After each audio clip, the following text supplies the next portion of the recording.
अस्सलाम वालेकुम दोस्तों, आज की इस वीडियो में आपको बताऊंगा कि अगर आप सऊदी अरब में रहते हैं और अगर आप सऊदी अरब से पाकिस्तान पैसे रेमिट करने भेजना चाहते हैं तो वो कौन से आसान तरीके हैं और आप कैसे मेक श्योर कर सकते हैं कि आपको अच्छा एक्सचेंज रेट मिले।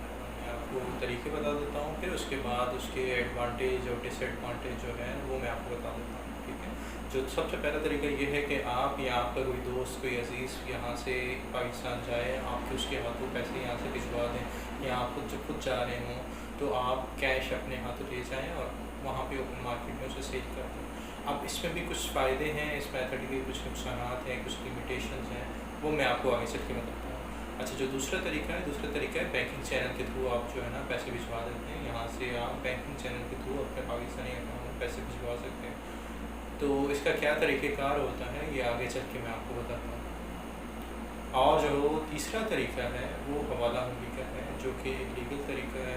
अच्छा, इसकी कुछ जस्टिफिकेशंस भी हैं इस तरीके की, मतलब कुछ रीजनिंग भी होती है कि इन वजूहात की बिना पर जो है ना वो हवाला हुंडी के थ्रू भिजवाया है, लेकिन किसी भी तरीके किसी भी मजबूरी के तहत आपने भिजवाया हो तो ये आपके ट्रांजैक्शन इलीगल होती है।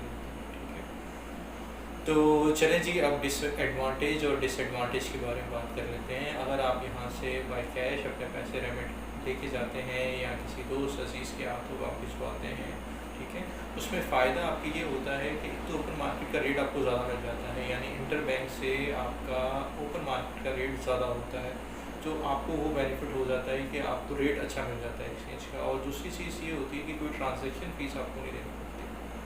अच्छा, इसकी एक लिमिटेशन ये है कि आप मैक्सिमम जो है ना वो 60,000 रियाल एयरपोर्ट के थ्रू आप ले जा सकते हैं। अगर आप 60,000 से ऊपर रियाल लेके जाएंगे और एयरपोर्ट अथॉरिटीज़ ने अगर ये चीज़ आपको असेस कर ली तो वो आपके ये सारे पैसे ज़ब्त कर लेंगे। तो आपने 60,000 रियाल की लिमिट आपने मेक श्योर करनी है कि इससे ऊपर आपने नहीं लेके जाना। अच्छा, अब इसके नुकसानात ये हैं कि सबसे पहले तो ये है कि रिस्क है आपके पास कि आप कैश कैरी कर रहे हैं तो रास्ते में कहीं स्नैचिंग कोई चोरी हो गया, ठीक है, ये एक मसला होता है। दूसरा मसला ये है कि देखें आपके पीछे फैमिली होती है तो आपको अर्जेंसी में पैसे भिजवाने होते हैं यहाँ पे या मंथली बेसिस पर भिजवाने होते हैं, तो हर दफ़ा ये तरीका एप्लीकेबल नहीं हो सकता कि आपका हर महीने कोई अजीज़ जा रहा हो तो आप उसके थ्रू पैसे भिजवा दें। तो ये है कि आप जो इस ट्रांजेक्शन को जो है ना एग्जीक्यूट करना बड़ा प्रॉब्लम है, ठीक है, और आप हर किसी बंदे पर ट्रस्ट भी नहीं कर सकते कि जो आपके इलाके में बंदा जा रहा है उसके थ्रू कैश भिजवा दें, तो ये रीज़नेबल नहीं है। अच्छा, दूसरा तरीका बैंकिंग चैनल के थ्रू। जो लोग सऊदी अरब में रहते हैं वो इस चीज़ को जानते हैं कि सऊदी अरब में जो फेमस एप्लीकेशन हैं जो जिनके थ्रू यहाँ से पैसे भिजवाते हैं, जिसमें STC पे है, यूरोपे है, मोबाइली पे है और जो चौथी है वो वेस्टर्न यूनियन है। तो ये चार मेन तरीके हैं बैंकिंग चैनल के थ्रू जिसके थ्रू लोग पैसे भिजवाते हैं।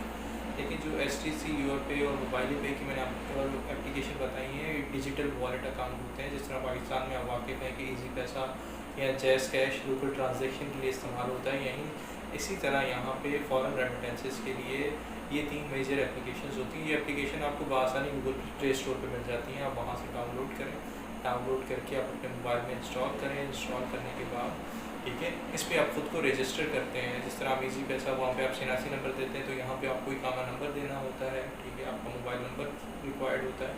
तो आपको बेसिकली 2 चीज़ें चाहिए, एक आपको इकामा चाहिए और वैलिड इकामा होना चाहिए, और दूसरी चीज़ आपको चाहिए मोबाइल नंबर। अच्छा, मोबाइल नंबर में आपने एक चीज़ नोट कर लेनी है, जब भी कोई बंदा नया आता है वो आते एयरपोर्ट से सिम परचेज़ कर लेता है, ठीक है, तो वो सिम आपके पासपोर्ट पे या वीज़ा पे इशू होती है शायद, और वो आपके नाम पे इकामा पे ट्रांसफ़र नहीं होती। तो ये एप्लीकेशंस आप तभी पे रजिस्टर हो सकते हैं जबकि वो सिम आपके नाम के ऊपर ट्रांसफ़र हो गई हो। तो जैसे ही आपका इकामा बन जाता है आपको फिर से फ्रेंचाइज जाना होता है, उन्हें जाके बताना होता है कि मेरा इकामा बन गया है और ये मेरी सिम जो है मेरे नाम पे ट्रांसफ़र कर दें, वरना आपकी जो विज़िट वीज़ा के ऊपर जो आप आके सिम लेते हैं इनिशियली वो 3 महीने के अंदर अंदर आपकी जो है ना वो एक्सपायर हो जाती है इकामा बनने से पहले, ठीक है, तो एक्सपायर हो जाती है। एक दफ़ा सिम बंद हो जाए, ठीक है, फिर बड़ी प्रॉब्लम हो जाती है, तो आपने उससे पहले अपने नाम के ऊपर ट्रांसफ़र करवानी है। अब ये जो तीनों एप्लीकेशन मैंने आपको बताई हैं वेस्टर्न यूनियन के अलावा, उसके बारे में बात करती हैं। तो ये आपसे क्या करती हैं, एक ट्रांजैक्शन फ़ीस चार्ज करती हैं। जिस तरह STC पे आपसे 15 रियाल, यूरोप पे आपसे 13 रियाल और मोबाइली पे आपसे 9 रियाल फ़ीस चार्ज करता है। ये तीनों एप्लीकेशन जो है ना आपको डिफरेंट रेट ऑफर कर रही होती हैं एक ही वक्त में। तो अब इसके जो फ़ायदे हैं वो फ़ायदे ये हैं कि आप बआसानी यहाँ पे बैठे हुए मतलब कि फ़ौरन से अपने पैसे बगैर किसी टेंशन के आपके पाकिस्तान के बैंक अकाउंट में आपकी फैमिली को मिल जाते हैं, कोई परेशानी नहीं होती, सेफ़ एंड सिक्योर तरीका है, ठीक है।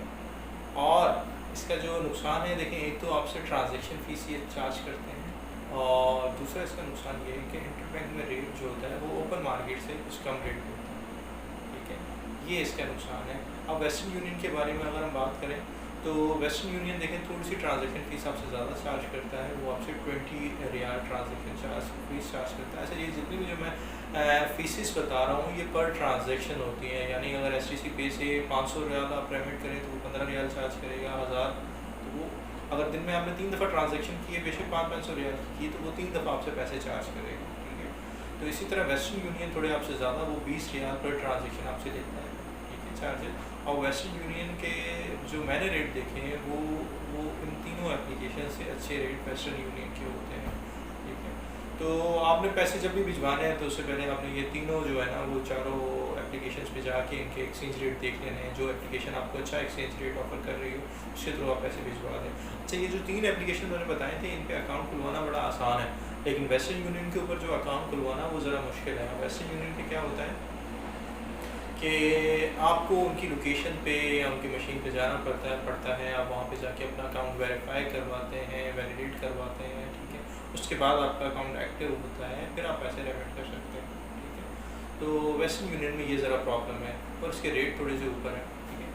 अब हम बात कर लेते हैं तीसरे मेथड के थ्रू जो कि हवाला हुंडी है, ठीक है। अब हवाला हुंडी देखें, हवाला हुंडी में क्या होता है, आप यहाँ पे एक एजेंट होता है, उसे पैसे दे देते हैं, वो क्या करता है आपसे पैसे रियाल ले लेता है, आपको रेट ऑफर करता है कि आपको वो रेट बाज़ात ओपन मार्केट से अच्छा रेट आपको ऑफर कर रहे होते हैं। यानी कि अगर इंटरबैंक में रेट चल रहा है 75 रियाल, ओपन मार्केट में रेट चल रहा है 85 रियाल, 85 रुपये पर रियाल, तो वो आपको 80 के राउंड अबाउट आपको जो है ना वो रेट ऑफर करते हैं। तो अब देखें, हवाला हुंडी जो है ना ये इलीगल है। सबसे पहला इसका जो नुकसान है कि ये इलीगल है। अगर आप हवाला हुंडी के थ्रू पैसे भिजवाते हैं तो पाकिस्तान में आपके ख़िलाफ़ एक्शन हो सकता है या सऊदी अरब में आपके ख़िलाफ़ एक्शन हो सकता है, तो इसका सबसे पहला नुकसान ये है। अच्छा, इसका दूसरा बड़ा नुकसान ये है कि आप एक रिस्क कैरी कर रहे हैं, आपके साथ फ्रॉड हो सकता है। यानी आपने यहाँ पे एजेंट को पैसे दिए, वो एजेंट ने आपसे पैसे ले लिए, ठीक है, आपसे एक रेट तय हुआ और उसके बाद उसने आपके पाकिस्तानी बैंक अकाउंट में आपको पैसे नहीं दिए, ठीक है। अब आप इस ट्रांजैक्शन को कहीं पे जाके क्लेम नहीं कर सकते कि आपके साथ ये फ्रॉड हो गया है, कि आपने किस बेसिस पे उसके साथ यहाँ सऊदी अरब में ट्रांजैक्शन की थी। ये दूसरा रिस्क है। अच्छा, तीसरा रिस्क इसमें ये है, चूँकि ये गैर कानूनी है। आप देखें, फॉर एग्जांपल आप यहाँ सऊदी अरब से पैसे भिजवाते रहते हैं, आपने पाकिस्तान में प्रॉपर्टीज़ बनाई, कोई कंस्ट्रक्शन का काम किया, कोई कारोबार जो है ना आपने शुरू किया, उसके बाद आपके पास नया FIA या IBR की कोई इंक्वायरी आ जाती है कि आप जो है आप हमें अपनी सोर्सेज बताएं कि आपने ये जो इतना असासे बनाए हैं इसकी आपके पास ये पैसे कहाँ से आए। तो अगर तो आपने बैंकिंग चैनल के थ्रू भेजे होंगे तो आपके पास मनी ट्रेल होगी, आप उन्हें बता सकते हैं। लेकिन अगर आपने हवाला हुंडी के थ्रू भेजे होंगे तो आपके पास कोई मनी ट्रेल नहीं होगी, ठीक है। तो कोर्ट ऑफ लॉ में आप अपनी वर्थ जो है या सोर्स ऑफ इनकम जो है उससे जस्टिफाई नहीं कर पाएंगे। तो ये इसका तीसरा मेजर प्रॉब्लम है। अब इसकी अगर बेनिफिट की बात करें, ठीक है, इस बेनिफिट ये है कि हो सकता है आपको इंटरबैंक रेट से अच्छा रेट मिल जाए, ठीक है। There could be a difference of 3 to 5 riyal, मतलब अगर आपने 10,000 रियाल भेजने हैं और 5 रुपये का डिफरेंस भी है पर रियाल पे, तो आपके ये 50,000 बन जाते हैं, ठीक है। और इसी तरह 50,000 हर मंथ लगाएं, ठीक है, तो वो काफ़ी ज़्यादा फ़र्क पड़ जाता है। तो ये इसका जो है ना एक बेनिफिट होता है, आपको अच्छा रेट मिल जाता है। दूसरा ये है कि बाज़-औक़ात क्या होता है कि आपके डॉक्यूमेंट्स एक्सपायर हो जाते हैं, इकामा एक्सपायर हो जाता है, ठीक है। तो आप इन सब मसलों के होते हुए भी आप बआसानी यहाँ से पैसे भिजवा सकते हैं, ठीक है। ये इसका दूसरी जो है ना जस्टिफिकेशन है। अब देखें, ये गैर कानूनी भी है, इसमें रिस्क भी है, ठीक है, इसमें सारे मसले हैं, लेकिन फिर भी लोग क्यों भिजवाते हैं हवाला हुंडी के थ्रू। लेकिन बाज़ू का तो कुछ लोग लालच के लिए भिजवाते हैं कि यार हमें रेट जो है ना वो अच्छा ऑफर मिल रहा है। फॉर एग्जाम्पल हमने 30,000 रियाल पेमेंट करनी है और 5 रियाल का फ़र्क है, तो ये 1.5 लाख रुपये का फ़र्क बन जाएगा, ठीक है। तो वो इस लालच में कर देते हैं, ठीक है। अब दूसरा मसला ये होता है, अगर आपके डॉक्यूमेंट्स यानी आपका इकामा एक्सपायर हो गया है, ठीक है, तो जैसे ही आपका इकामा एक्सपायर होता है आपके सारी बैंकिंग एप्लीकेशंस और बैंक अकाउंट्स आपके सिस्टम ऑटो ब्लॉक कर देता है। अगर वो सिस्टम आपको ब्लॉक हो गया, अब आपके पास कोई ऑप्शन नहीं बचा कि आप जो है ना किस तरह पैसे भिजवाएँ अपने, ठीक है। तो फिर आप क्या करते हैं, फिर हवाला हुंडी की तरफ जाते हैं, तो आपकी मजबूरी होती है, ठीक है। ये दूसरी वजह है कि लोग हवाला हुंडी की तरफ क्यों जाते हैं। अच्छा, तीसरी वजह ये है कि बहुत सारे लोग जिस तरह जो लेबर होती है या जो लोग इतना अवेयर नहीं होते बैंकिंग चैनल से, ठीक है, या उनके अकाउंट्स नहीं होते यहाँ पे, मतलब उन्हें आइडिया नहीं होता है कि बैंक का अकाउंट ऑपरेट कैसे करना है, ठीक है, इलिटरेट लोग होते हैं। तो अब उनके लिए प्रॉब्लम ये होता है कि उन्हें बैंकिंग का तो पता नहीं है कि अकाउंट कैसे खुलेगा या ये ट्रांजैक्शन सिस्टम में जाके कैसे वो उन्होंने सॉफ्टवेयर में अपडेट करनी है, तो वो बेचारे ये सारी चीज़ें कर नहीं पाते। तो फिर वो क्या करते हैं, फिर वो भी हवाला हुंडी की तरफ चले जाते हैं, ठीक है। तो ये कुछ मेथड हैं और इनके एडवांटेज और डिसएडवांटेज मैंने आपको बताए हैं कि किस मेथड में आपको फ़ायदा, क्या फ़ायदे हैं, क्या नुकसान है। तो अब आपने खुद से असेस करना है, लेकिन मेरी रिकमेंडेशन फिर आपको एंड में यही होगी कि आप हवाला हुंडी की तरफ मत जाएं, ठीक है। आप इधर कोई पाकिस्तान जा रहा है और आपका अमाउंट 60,000 से कम है तो आप उसके थ्रू भिजवा दें, या आप बैंकिंग चैनल के ही थ्रू भिजवाएँ।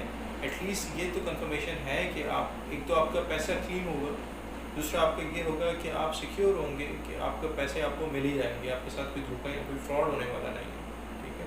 तो ये आपको तसल्ली रहती है। तो चलिए जी, बहुत शुक्रिया, थैंक यू सो मच।